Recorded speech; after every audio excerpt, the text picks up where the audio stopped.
Cuando se ven historias, ¿verdad? Cuando se ven historias en escena, en escenario o en pantalla, uno inicialmente con lo que se encuentra son con las acciones externas de los personajes. En el caso de Próspero mandando un hechizo para que haya una tempestad, y eso es una acción física, material. Y sin embargo, todas esas cuestiones materiales, si la obra es artística, si la obra es poética, como es el caso de la tempestad, realmente no son nada más que una manifestación de un asunto mucho más interno.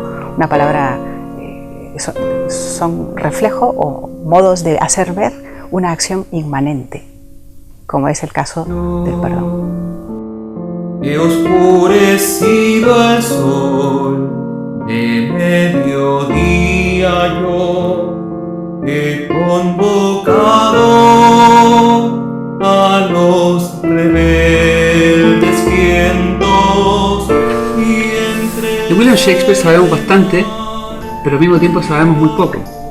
Por ejemplo, conservamos 36, 37 obras atribuidas a él, pero ningún manuscrito.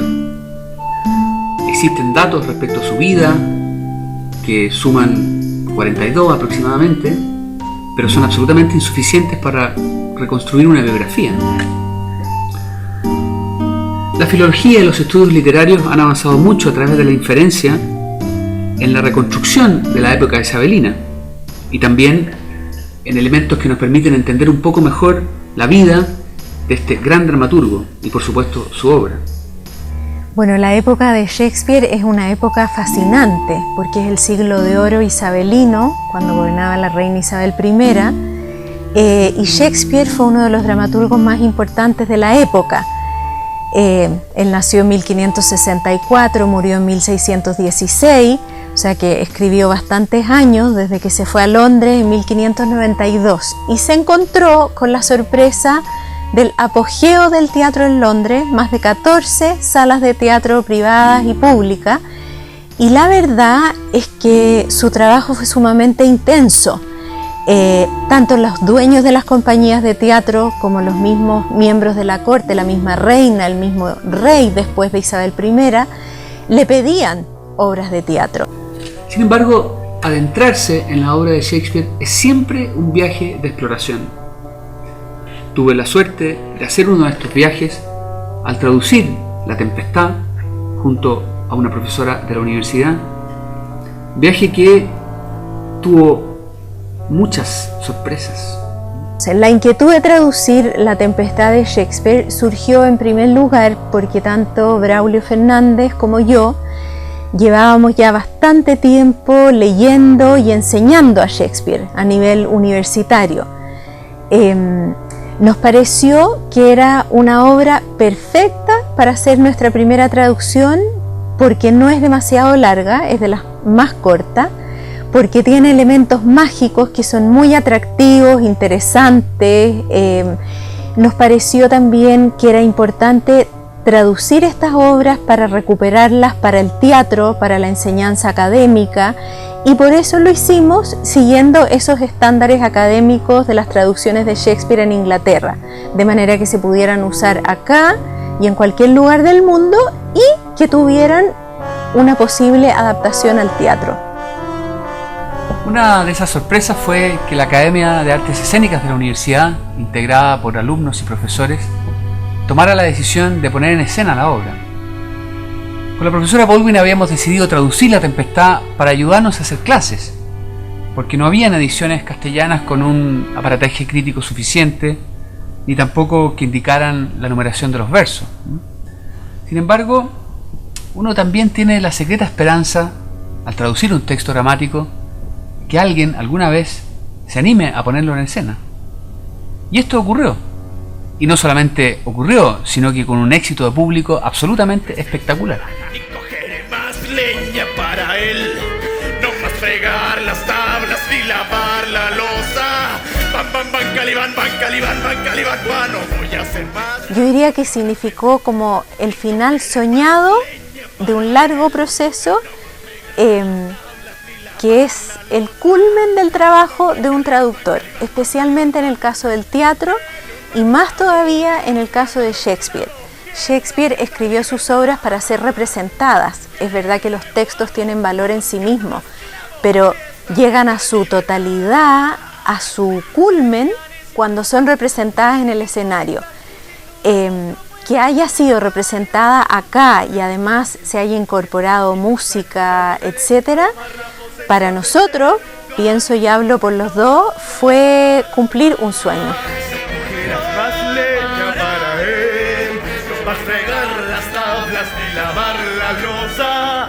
Bam, bam, bam, calibán, bam, calibán, bam, calibán, bam. Los miedos y aprensiones de montar una obra de Shakespeare en la academia corrían por dos lados, en definitiva.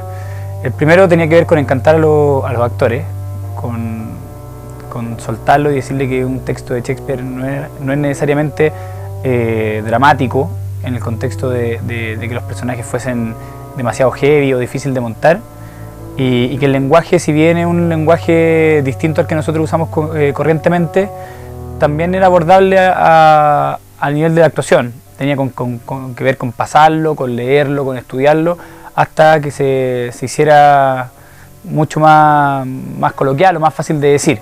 Esa fue la primera aprensión fuerte. La segunda tuvo que ver básicamente con cómo llegar al público con esta obra, que es un poco un producto distinto al que nosotros estábamos acostumbrados a hacer. Nuestra obra era más bien teatro musical, orientado a la familia, y en primera instancia La Tempestad nos suena como un título demasiado familiar, y convencer al público de que efectivamente podríamos hacer un teatro de alta calidad, con un muy buen texto, con un tremendo autor y además familiar, fue un desafío súper grande, y no solamente nos convirtió a nivel de un desafío y una aprensión, se transformó en nosotros en una fuerza inspiradora, en el sentido de poder trabajar distintos estilos y distintas disciplinas del arte para entregar un producto mucho más completo.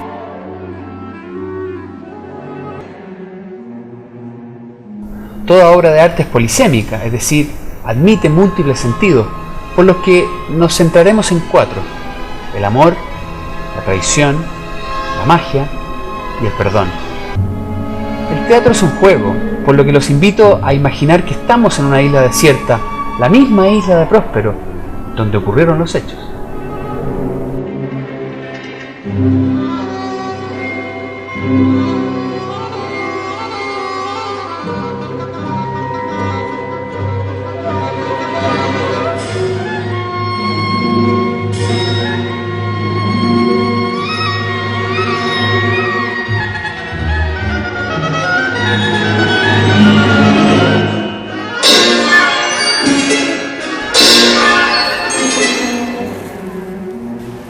Cuando Próspero llegó a la isla, encontró a Ariel, espíritu del aire, confinado en un pino ahuecado. La bruja Sícorax lo había encerrado allí por no cumplir sus maleficios. Y allí estuvo aullando durante 12 inviernos, hasta que la magia de Próspero lo liberó. A partir de ese momento se va a generar una relación de amor y odio entre el mago y el espíritu del aire, que será permanente durante toda la obra. Aunque no podemos decir que La Tempestad es una obra de amor, sí el amor está presente en ella desde el principio hasta el final. Claro, fíjate que hay un poeta alemán que dice la prueba del amor es la fidelidad, o sea, y su complemento al perdón. Es decir, el amor requiere de la fidelidad, por decirlo, ¿no? Requiere superar los innumerables problemas que siempre se lleva consigo un amor, para que se haga más profundo, para que se haga más verdadero. Porque el amor, como tal, por así decirlo, en un principio está muy inficionado de amor a sí mismo. Uno va buscando su propio complemento, su propia felicidad. Entonces, de alguna manera, el amor tiene que purificarse, y eso requiere de tiempo, requiere de fidelidad y requiere de perdón. Porque si no, a la primera de cambio, a la primera de dificultad, ese amor, bueno, se disuelve, ¿no? ¿Usted me ama?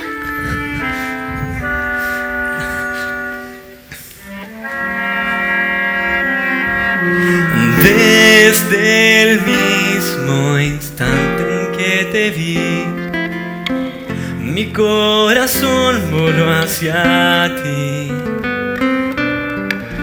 para hacerse esclavo tuyo, buscando verte feliz.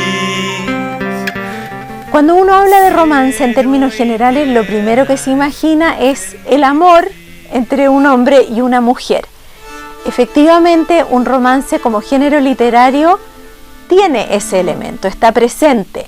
De hecho, en La Tempestad está el amor entre una pareja joven que es Ferdinand y Miranda.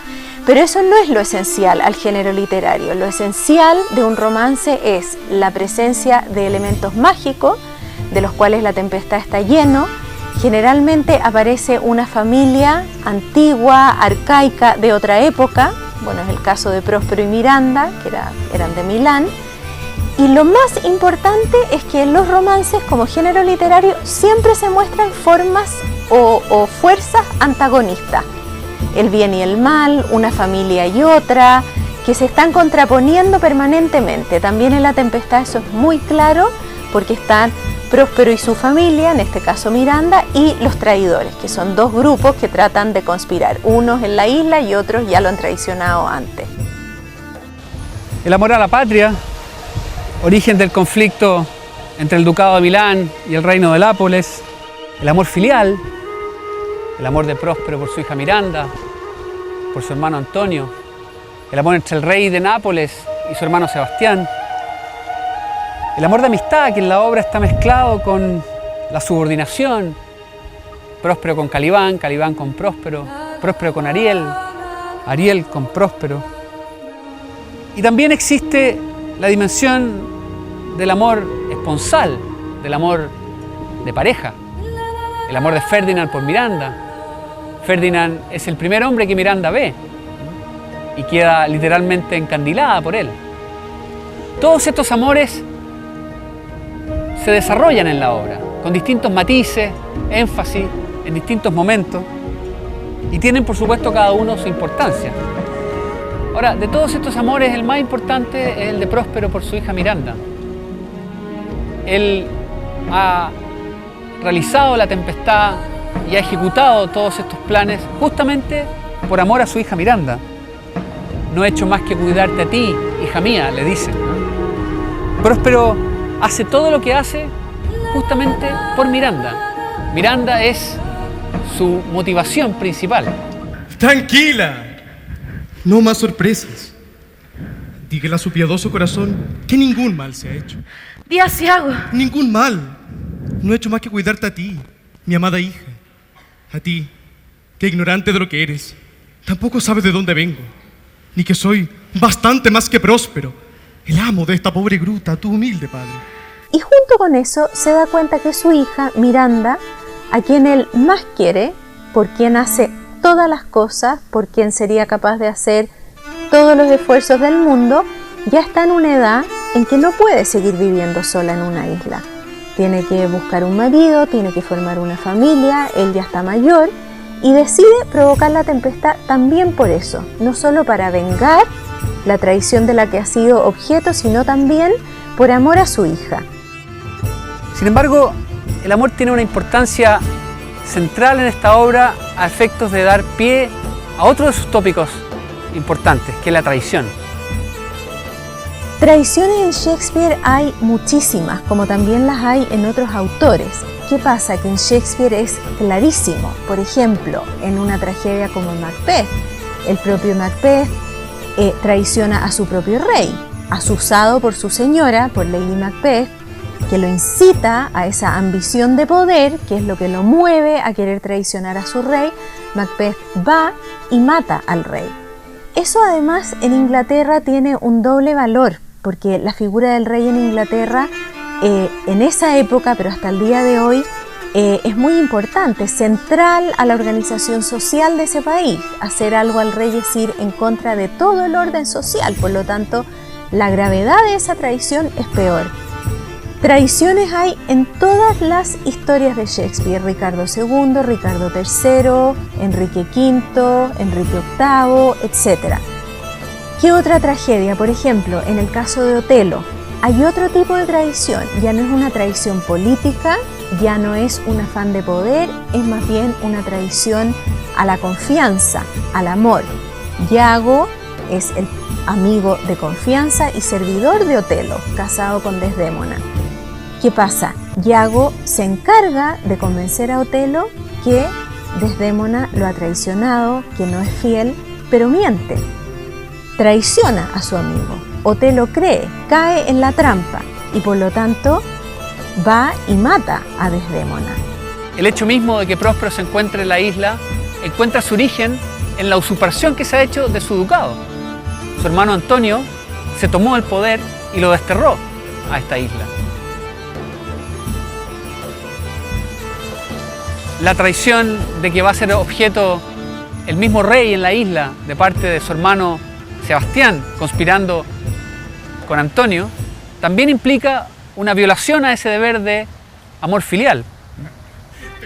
E incluso la simpática, aunque no menos fuerte, conspiración que urde Estéfano con Trínculo y Calibán para matar a Próspero y quedarse con Miranda, también es una violación a los deberes de lealtad que surgen justamente del amor. ¿Sabes qué, Trínculo? Es como el rey y la reina se han muerto. Tomaremos posesión de este lugar. ¡Oh! Y esta botellita la llenaremos una y otra vez. ¿Ah? ¡Monstruo! ¡Muéstranos el camino! ¡Adiós, amo! ¡Adiós! ¡Adiós! ¿Es esto un monstruo aullador y borracho como tú? Yo soy humano y eso no. Te enseñaré el manantial más dulce y fresa sin igual. Bueno, en líneas generales, en el siglo XX hay una especie de déficit, por así decirlo, de términos como la fidelidad, ¿eh? Y por lo tanto la traición ya no tiene los tintes tan dramáticos y trágicos que tenía quizás en otras épocas, ¿no? ¿Por qué? Porque estamos en una sociedad más individualista, ¿no? Una sociedad más que los vínculos se rompen con mayor facilidad, en la cual hay una especie de moral más light, y todo es más flexible, todo es una moral líquida, por así decirlo, ¿no? Entonces, en este momento, ¿quién está dispuesto a morir por la patria?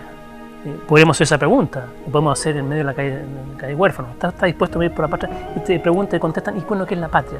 ¿Por qué? Porque cada uno está atento a su propia satisfacción personal, a su propia autorrealización individual, porque hay por así decirlo, una mentalidad individualista, ¿no? Claro, la traición es una de las heridas más fuertes que puede tener una persona, sobre todo si es la traición del cercano. Mientras más cercano, más dura la traición. Porque lo que pide el ser humano es la capacidad de confiar, la capacidad de que el otro acepte mi yo, de algún modo. Entonces, cuando hay una traición, por ejemplo, en el ámbito familiar o en el ámbito de los amigos más cercanos, eso es lo más doloroso que puede haber. Y muchas películas trabajan justamente sobre ese punto, ¿no? Las películas de relación padre-hijo, las películas de rompimiento de pareja, ¿no? Las películas de amistades rotas, todas trabajan sobre este núcleo duro, doloroso e incomprensible de la naturaleza humana, que es el traicionar y sentirse traicionado. Entonces, en ese momento hay una posibilidad de redención de la traición, que es el perdón. O no. Y si no, entonces la película acaba en condenación total. Habiendo olvidado así las cosas de este mundo, dedicado por completo al retiro y al progreso de mi espíritu, con aquello que, pese al total aislamiento, superaba con mucho el favor del pueblo, en mi traidor hermano se despertó una naturaleza maligna y mi confianza, como la de un buen padre, hizo nacer en él, por efecto contrario, una falsedad tan profunda como mi buena fe. Así, enseñoreado, creyó que era en efecto el duque, y habiendo tomado mi lugar, asumió el rostro aparente de la realeza. ¿Me escuchas? Su historia, señor, curaría hasta la sordera.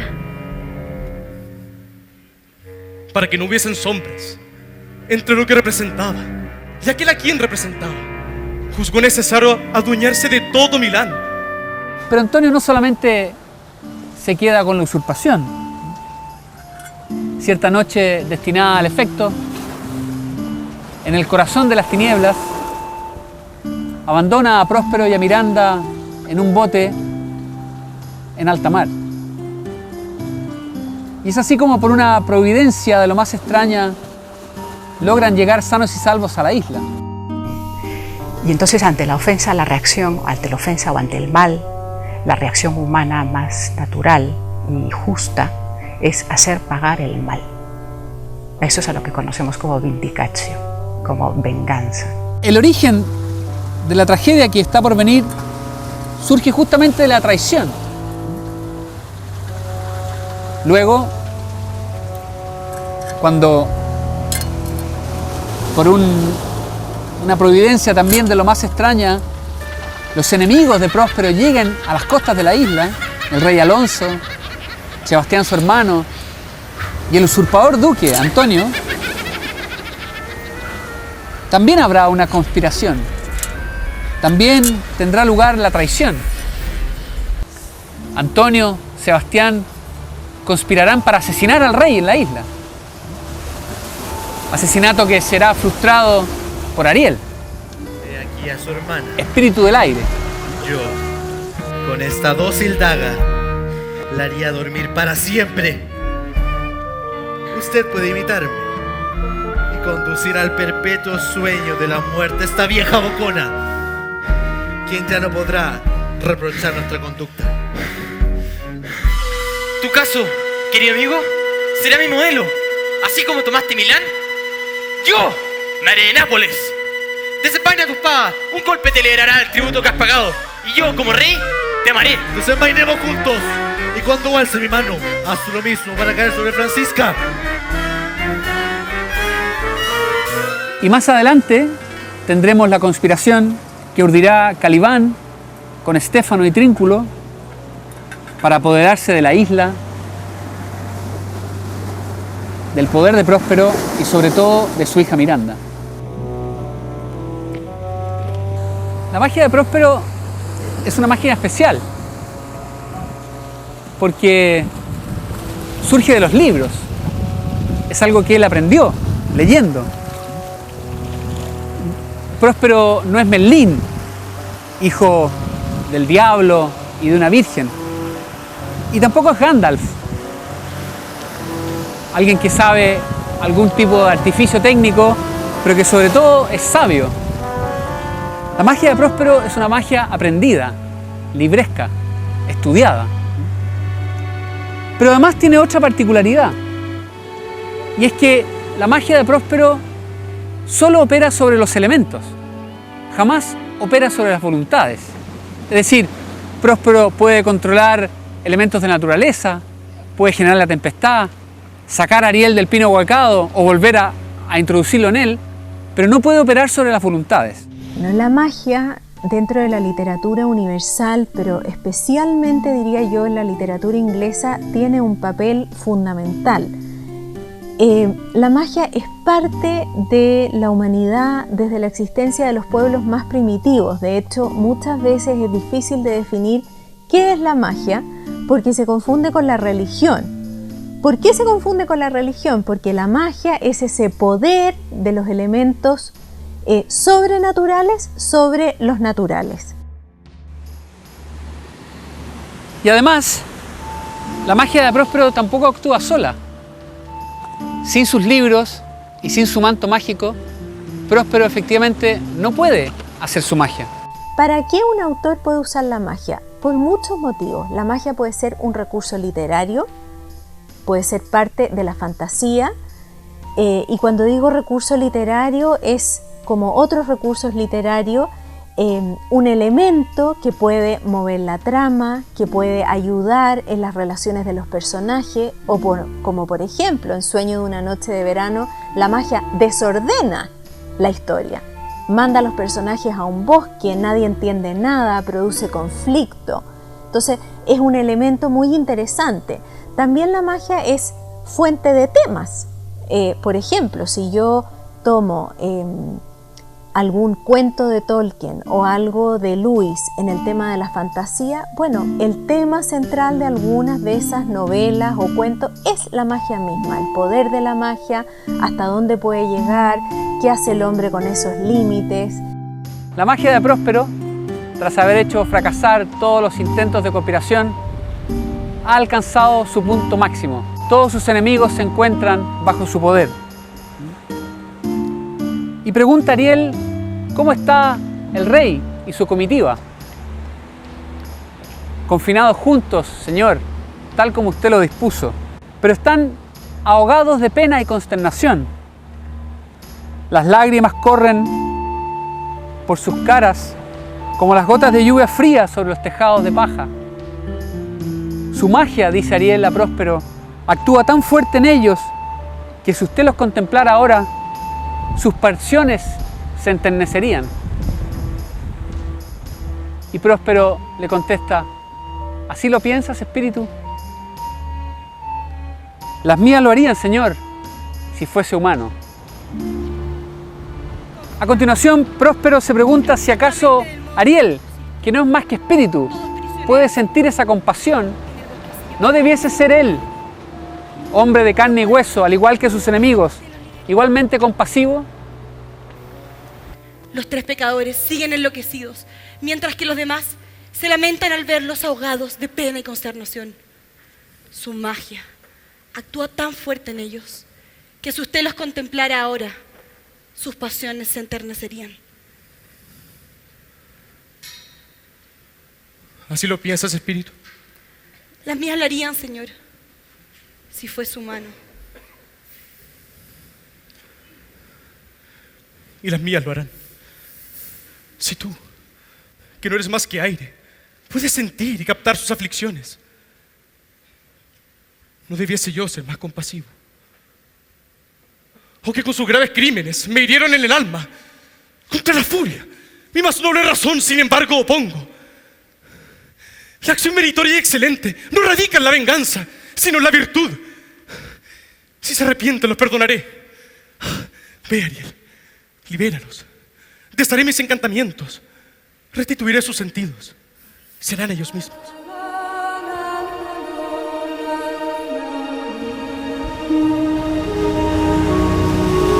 Ahora, lo notable de esta obra es que finalmente el gran acto de magia de Próspero es el perdón.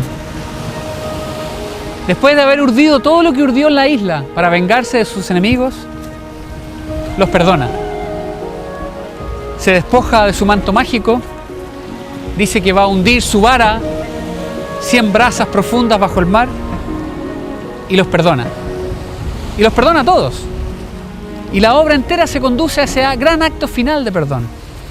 El que traiciona ya sufre el castigo, incluso si lo perdonan. Por lo tanto, eso ya es suficiente. Quien sabe amar, de alguna manera, no necesita aprender a perdonar. Próspero se da cuenta que él sí puede amar, que él sí ama a su hija y que por lo tanto, si es humano, puede perdonar. Y decide hacerlo libremente y ese perdón es su liberación final. Podríamos decir que el perdón tiene como 4 elementos. La tempestad termina en el perdón. Es el acto, pero yo no lo llamaría de ningún modo magia, ¿no? Sino más bien el acto más libre de todos.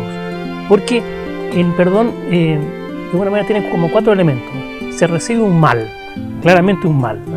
Uno pasivamente recibe un mal. Segundo elemento es un acto de libertad, y por eso yo no lo llamaría magia, ¿no? Es una libertad. Tercer elemento, por así decirlo, del perdón sería que la persona renuncia a la venganza y a los rencores. Y el cuarto elemento, que a pesar de todo quiere el bien de la otra persona, tiene compasión por su agresor, digamos, ¿no? Pero el perdón es un plus, el perdón es casi, está por encima de lo humano, casi. Porque perdonar significa no olvidar, perdonar significa decir, eso que has hecho, yo no lo voy a tomar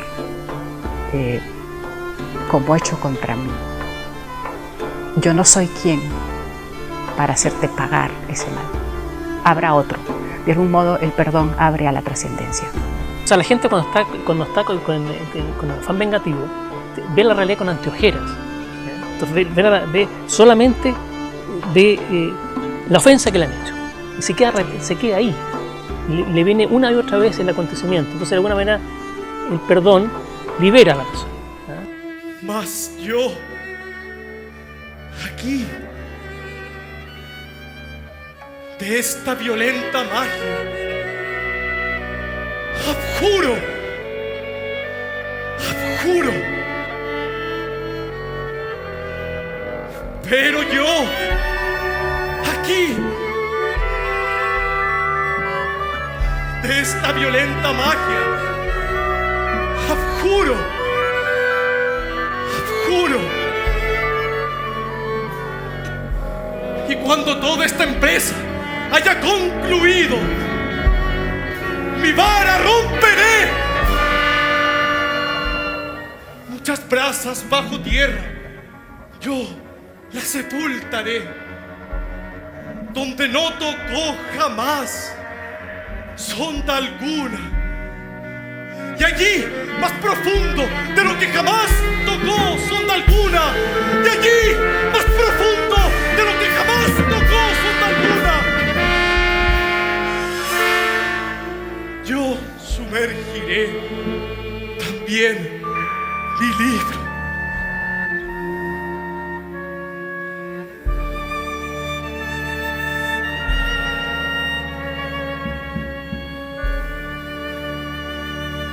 Pero además, y misteriosamente, se incorpora al público al final en este gran acto de perdón. Cuando ya la obra ha terminado, Próspero ya se ha despojado su manto mágico, solo en el escenario pide al público que lo libere con las ayudas de sus buenas manos. Es un acto que ha dado mucha discusión a nivel académico y de la crítica. ¿Qué significa este epílogo dicho por Próspero solo frente al público? ¿Es acaso una metáfora, una despedida de Shakespeare a su propio teatro? ¿O es simplemente un juego para demostrar que La Tempestad no es más que eso? Teatro puro, o quizás puro teatro. No dejen, puesto que recuperé mi ducado y perdoné al impostor que habite en esta desolada isla por su hechizo. Antes bien, libéreme de mis ataduras con la ayuda de sus buenas manos. Su dulce aliento mis velas debe hinchar, o mi plan fracasará, que no era otro sino agradar. Ya no tengo espíritus que gobernar, ni arte para encantar, y solo me resta la desesperación. A menos que me auxilie la oración, que penetra con tal brío que asalta hasta la piedad misma.